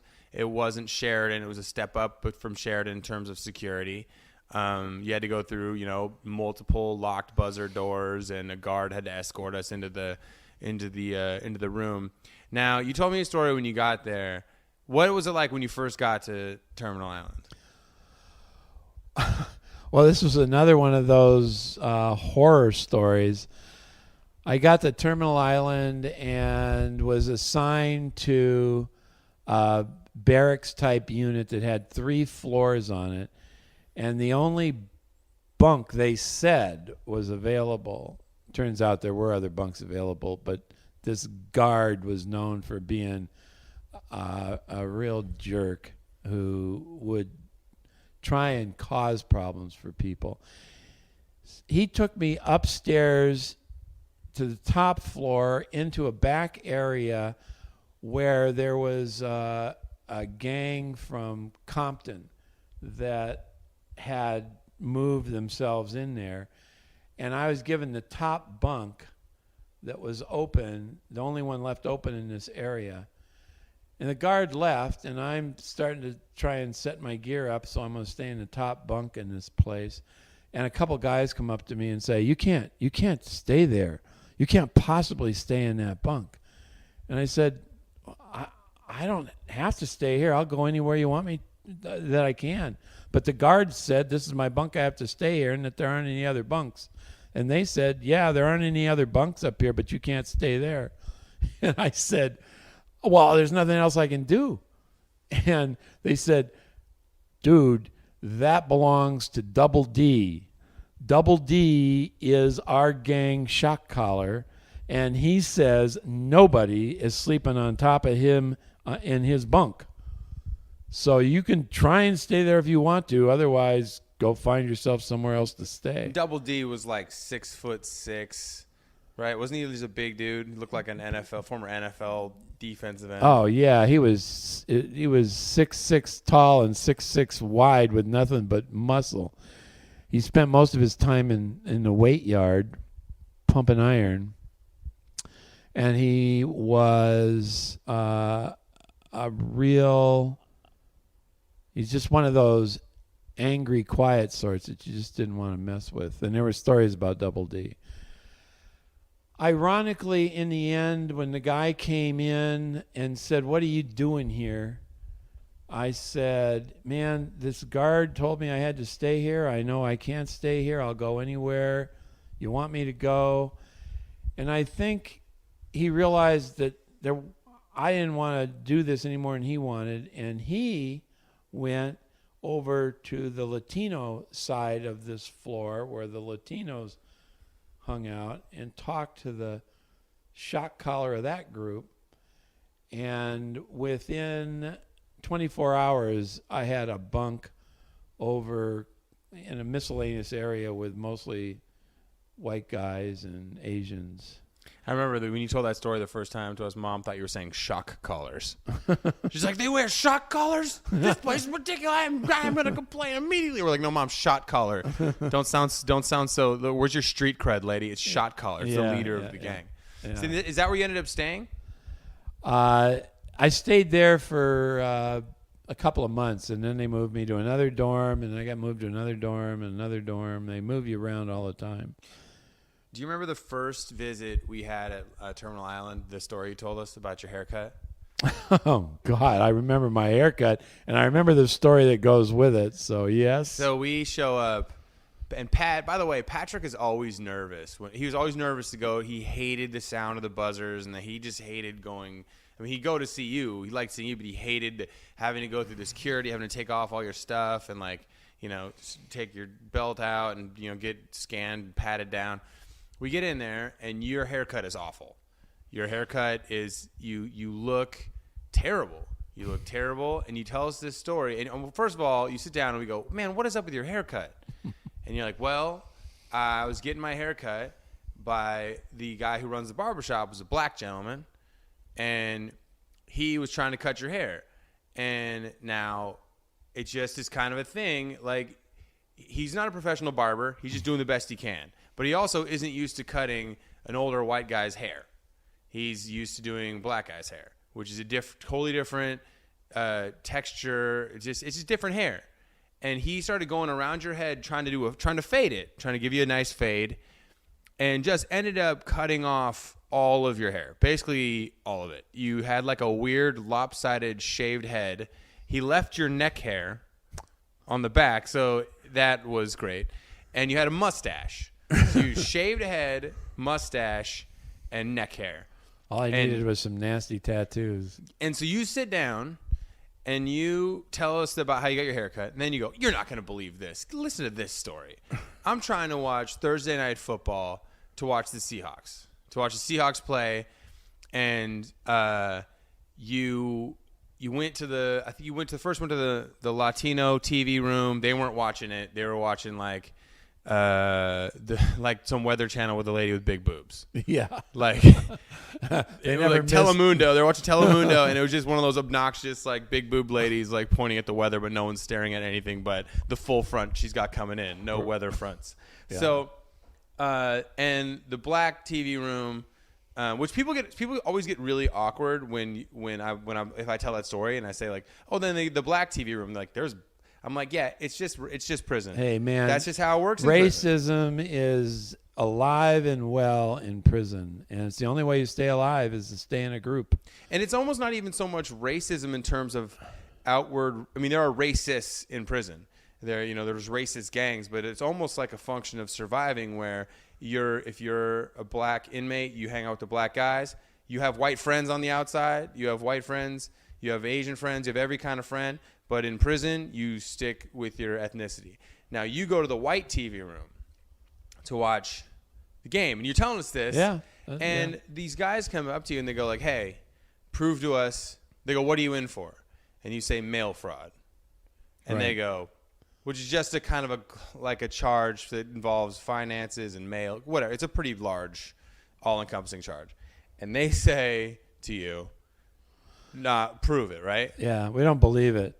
We don't believe your mail fraud, and if you want to watch TV or you want to do anything around here, you have to prove that that's what your charge is, because we think you're a child molester.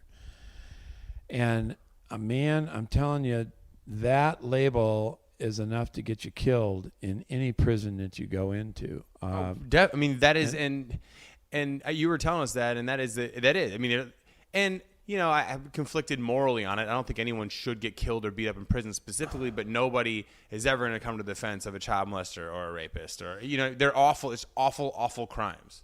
Right. In fact, the individuals with a child molester jacket is what they call it, will either wind up in an institution, a prison, that just has child molesters in it, or they'll usually wind up in solitary, not because they did anything wrong, but just to protect them. So here I am. I just got there. Nobody knows who in the world I am. I'm 67 years old, and I got this haircut that just screams of this guy is a creep.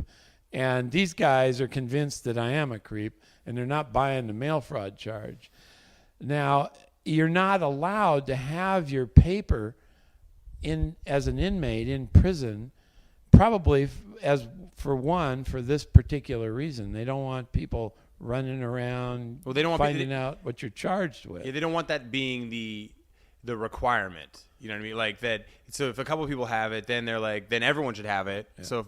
And they don't want you. They want you to be able to say mail fraud so you don't get stabbed. Right.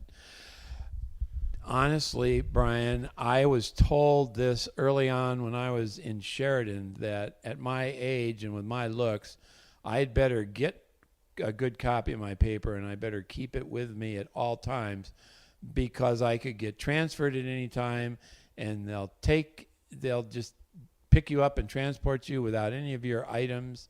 So if you even have it and you have it stored in your locker, that's not good enough. You got to keep it on you at all times. And that's one thing I did do. And so I had my paper.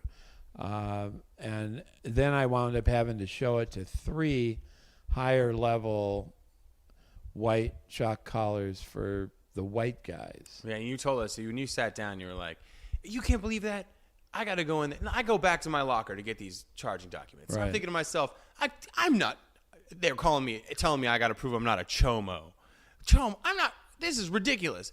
You know what? And then you were telling us a story. It was so funny. You had this moment where you're like, and I'm thinking to myself, you know what? I'm not just going to kowtow to them and just show them anything they want to. They're going to think I'm weak, and they'll want me to show them everything. And I just think, you know what? I am in here for mail fraud. And if you don't believe me, then and then you go, and then I thought to myself, maybe this isn't the time to take a moral stand.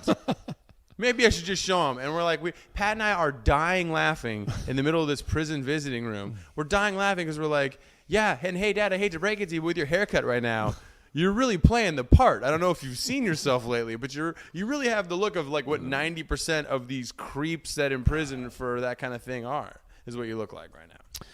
Yeah, and that's not an allegation to play around with because they beat him up. I probably would have needed dentures by the time I got out of there if I tried to play hardball with those guys. It's a sad state of environment, but it is the state of environment that's created by the system that we created. We put all these guys together, crammed in to small places, and they're just upset, angry individuals who all believe that they got the bad side of life, and it doesn't take too much to set them off. And the only way that you can go from one place to another anonymously and have some safety is to do it in groups. I mean, literally, we go back to practically Stone Age days with the mentality that people have in that particular environment. So I'm glad that I had that discussion with you guys in the waiting room and didn't even think about having that discussion with anybody in the prison, because if I hadn't shown them that paperwork, I wouldn't have made it out of there in complete pieces. And so I think Sheridan, you got a unique experience that I don't think, prison, to say lightly, is a unique experience for people. I say unique in the term of like it's different, not in like it's special, unique. It's just different. It's an experience you won't forget, and it changes you no matter what. It affects your life. But you got it in the terms of seeing the entire spectrum from work camp, minimum security, medium security, maximum security. Not a lot of people get that lucky. I don't know how to say it. Yeah, I was lucky. So I think the thing is now, and at Terminal Island is when you really kicked your teaching and your programming and all that stuff into another level of, you had more inmates. How many you were teaching actual classes at that point, right? Where you had working with people, you almost became a case manager there. Yeah, that was interesting, because I again wound up with a individual counselor that saw the value in it, and so she encouraged it, and ironically the education department wouldn't have anything to do with it. The warden at that facility was not into rehabilitation at all. Which is crazy to me that you can even be a warden and not be into the rehabilitation part. Well, and then be at the medical facility and not be into the rehabilitation or just part? in general, you're not. I just can't stand it, and I don't want to like disparage all folks who work in the prison system, but the ones who are in there who think that they are some righteous hand of retribution and punishment, get a new job. Go work at a toll booth. You're not, and you're doing no one any service. You're saving this country no money. You're contributing to releasing people who are going to be at a disadvantage no matter what now, no matter what their crime was. Mm-hmm. They're paying their debt to society in terms of our criminal justice system, and now all you're doing is just making them a worse person to be released into society, and you're doing nobody any favors. So get a new job. Right. Interestingly, then, the assigned case manager I had for my time there was just a horrible human being who wouldn't help anybody and just always referred to us as scumbags. All of us were scumbags. What do you want, scumbag? If you need something, you can talk to me every Tuesday at 2:00. And no scumbag talks to me other than that time. And then you go there Tuesday at 2:00, and of course he's not there. Right, he's doing some other stuff. Yeah, so maybe once a month you can track this guy down to ask him something, and then 90% of the time he says no, or he says yes and then never does it.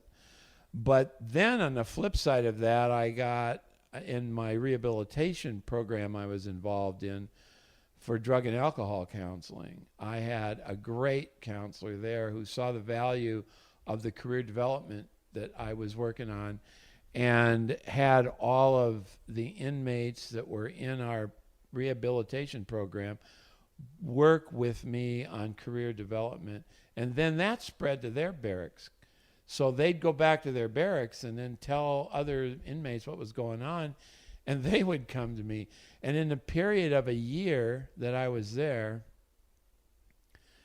we wound up, it was over 100, maybe 150 men that we worked with, trying to develop a career plan for them, something they'd be interested in, to start at a community college or a voc tech in the town that they were going to release to or go into halfway house to, and got them signed up for and authorized for student aid through FAFSA.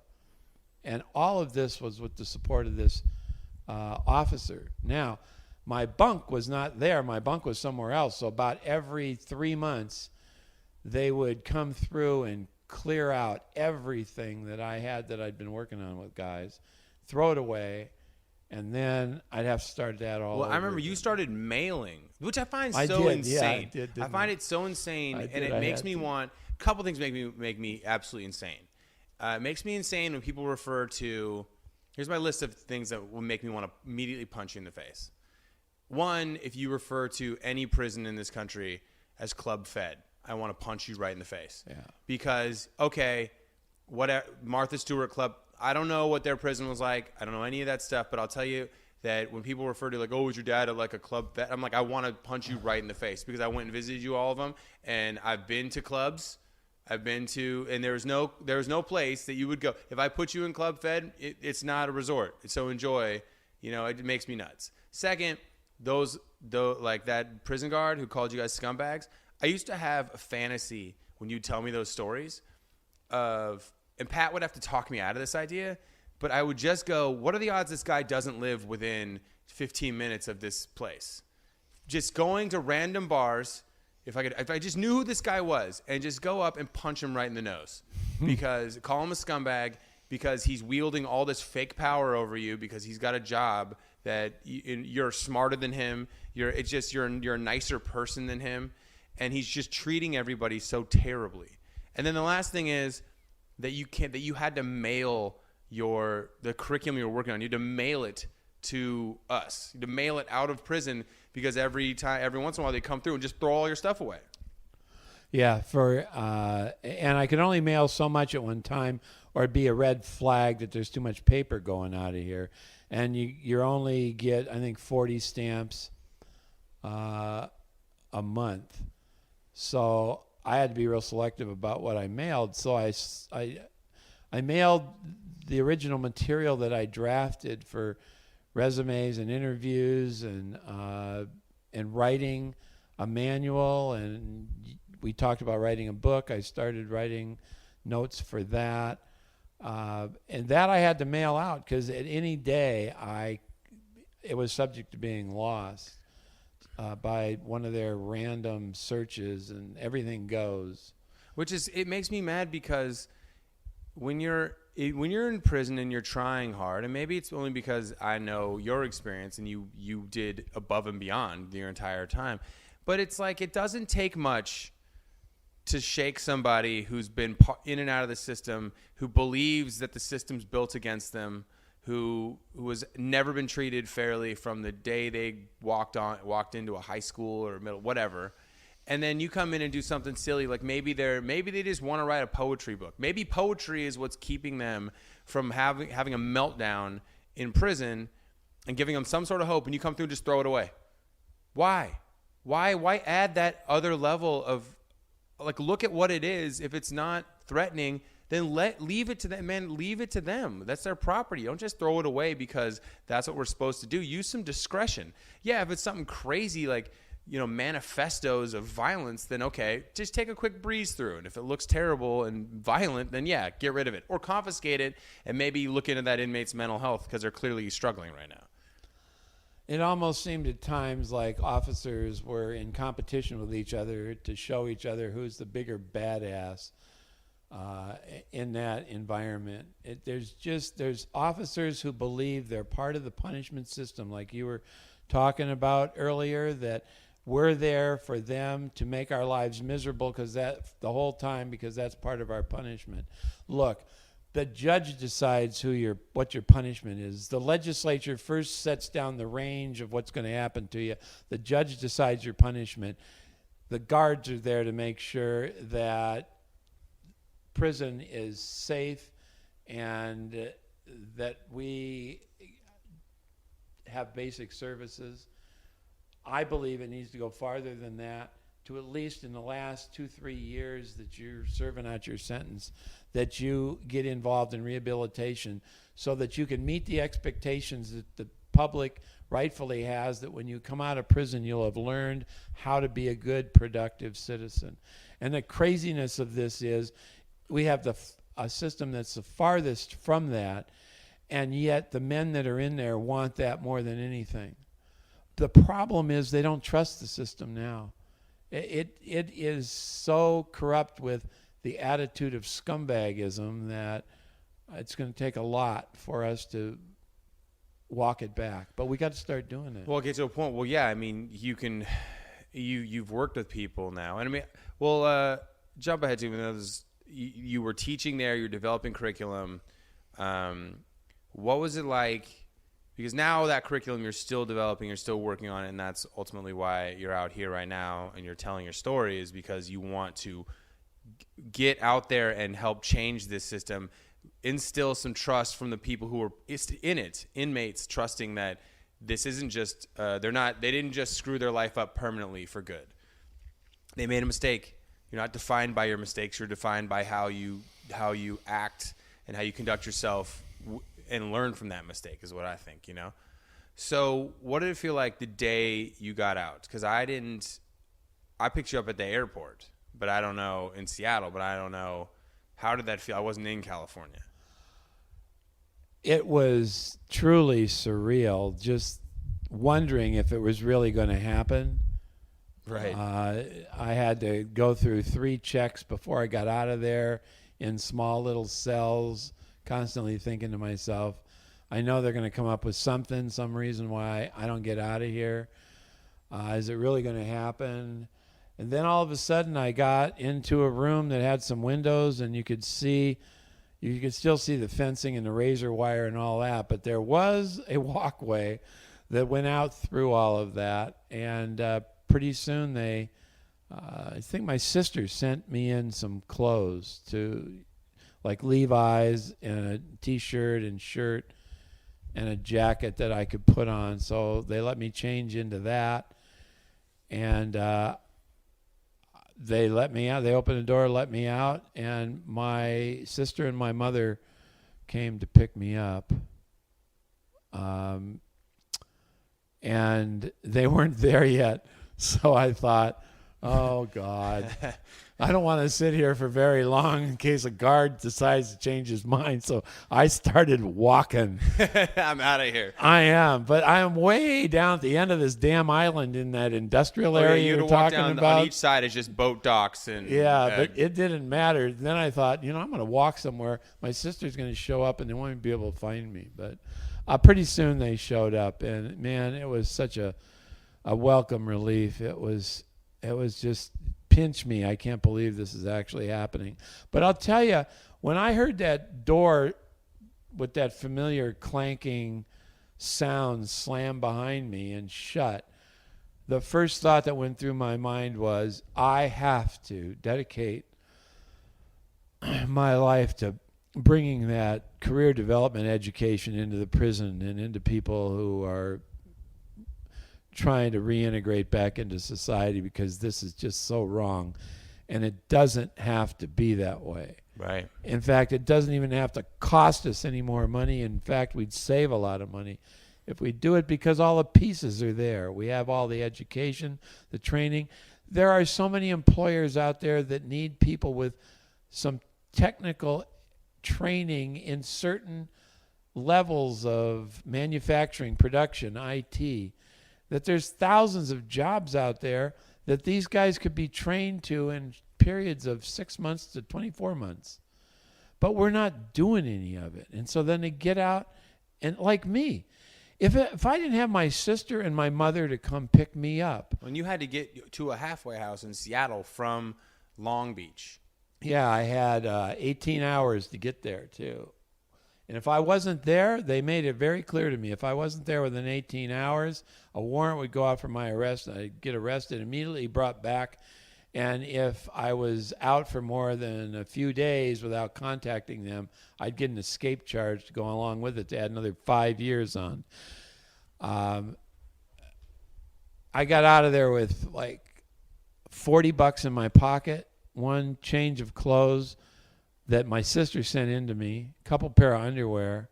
That's it. That's all I had in life, because everything else had been turned over to the federal government for my restitution. I mean, I don't think that people can talk enough about this, but it's the support that, because you're right. If you get out of prison and you have 18 hours to get to a different state in the country where you're supposed to serve out your halfway house time, and you just physically can't do it, you don't have the money, you might as well just sit in front of the prison until your 18 hours is up and just turn yourself back in. I couldn't make it. Let me finish my sentence out here. Or, when you talk about the guys who didn't have anyone on the outside, which makes it that much more imperative that it doesn't become a punishment-based rehabilitation. It's motivating, and it's as supportive as it can be. I know it's prison, and not everyone in there is good. Some people aren't. Some people are bad. Some people are never going to be rehabilitated. They just choose not to, or they're incapable. But there are a lot of people that would choose to go a different route. And if you don't have that family support, I mean, you went to the halfway houses and you saw just the level of fear that people are living in. We're not releasing people who are confident and ready to be productive members of society. Because the halfway house doesn't do much either. You're just scared. You're just in an extended prison. Now you can go outside, but you got to be back in at a certain time. You have a tracking bracelet or anklet on. Oh, yeah. I mean, all you do is live in with a level of stress that's unhealthy for your ability to rehabilitate yourself and function. When I was released to the halfway house, I had 9 months to go, and the idea is you're reintegrating back into society. So you go to a halfway house to live there, but then start going to school or getting part-time jobs to full-time jobs to seeing family, and then coming back and living there. So you're slowly reintegrating back into society, which on paper makes a lot of sense. Now, the only people getting that are people that have some kind of a connection in the community to reintegrate back into. So there's a whole group of individuals that have nothing and nobody out there who then don't even get halfway house. They just serve that extra 9 months in the prison, and then when they get out, they got nowhere to go. They don't even have a halfway house to go to. They have nowhere to go, $40 in their pockets and one change of clothes, and they're supposed to go out there now and become a productive member of society. I go to the halfway house, and this is a halfway house that is within walking distance of the local community college that has hundreds of occupations for certifications that you can get within 6 to 18 months that qualify you for occupations that would allow you to support yourself and your family or significantly contribute to that. And yet, is there any encouragement for that? No, there's zero. The only person that was going to a certification program at that college in my halfway house that had 60 plus people in it, men and women, was me. Now, I've already got a college degree. I was going there to get a different certification so I could become employable because I lost my old occupation. I needed a new one. And I was able to get that new occupation within 9 months, but I already have a college degree, and I already know how to negotiate society out there. I mean, I blew it the first time around, but I know how to do it, and I know how to do it right. The men that I was in prison with and the men that I was in the halfway house with, the pressures get even greater. Some of them lament the fact that they're even in the halfway house because they can only try and find some job. Well, how are you going to find a decent job in a halfway house that you can only work part-time at? So all they were doing was a good job out of that halfway house was working at the local pizza company or being a pizza delivery driver or getting a job day to day as a landscaper or a laborer and then coming back and then stories all day long of family problems. Your family's got this problem, they got that problem, they need your help, and you can't really do anything to help them, and nobody's helping you figure out how to develop a career. And if anything, the halfway house system made me even more determined that, goodness, this is just wrong. It's so wrong that, am I the only one that sees this? That we've got men who are expected to become productive members of a community who have no occupations, have never found anything they can do successfully, and you've got them here for this whole period of time, and you're doing nothing with them to help them with that. Right. And it's not real. Nothing. Well, you did nothing realistic to prepare them for it, and then you keep putting barriers in the way for them being able to go to, the community college or do this, because the issue is not like working as a landscaper. Okay, they're working and he's making money, but they're only doing that because they are required to stay in the halfway house. They don't have to go back to prison. But also, that's not going to support the people that they need to support once they get out. Once they really get out, and they didn't get a skill. They just know how to work a shovel now. That's not even a permanent job, though. Those are only seasonal or temporary jobs. Nobody from that halfway house was getting hired on for salary or permanent pay, benefits, anything like that. They were just finding day jobs that would last maybe a week or two at most. And then it's right back to the prison system, because it's right back to what they did before they got busted, like you said, full circle, where, you know what I'm not going to do this time? I'm not going to have a dude drive my drugs for me across state lines. I'll just do it, because I'm a better driver. I'm sneakier. I won't get caught. And when they get caught, they just turn on me and they rat me out, and then that's it. And so, that brings us to here. So you have your certified drug and alcohol dependency counseling license, right? Correct. And you have been working with chemical dependency in that area, but now. And who are you? You're speaking this next weekend where? I'm speaking to the National Association of Workforce Professionals. These are individuals in the career development field that are professionals that help people find new careers or develop careers, help people switch careers. They know where all the jobs and all the occupations are. They know where grant money is located to go to school for education. They know what areas of the country have what industries that need individuals there for development. So if you're really into IT, where I come from in Seattle is a great place to go. But if you were into agricultural area, that would not be a place to go. If you want to get into agriculture, you want to go to the Midwest, probably, where there's a lot of agricultural work. My point is that every area of the country has different industries in it, and they have these workforce professionals that know where the money is to get to help you learn those occupations at the right institutions that are going to train you for the jobs that are in that geographic area. So if you get hooked up with them, they can chart a career pathway for you, even if it's straight out of the prison door. And they say in their literature that's what they want to do, but they're not doing it. Mm-hmm. It's not, but I don't think it's because they don't want to do it. I think it's because they don't know how to do it. And that's where I have this unique background that hopefully nobody in this world ever has to develop on their own themselves. But I have this background where I can show them that's something to add to their portfolio that they can do. And so I'm trying to coordinate community colleges, voc techs, community services, workforce, employers. If you got all of those groups together with the same mission of helping individuals coming out of prison, coming out of jail, coming back into our institutions, coming from the military service, coming out of drug rehabilitation programs, all of those are the same.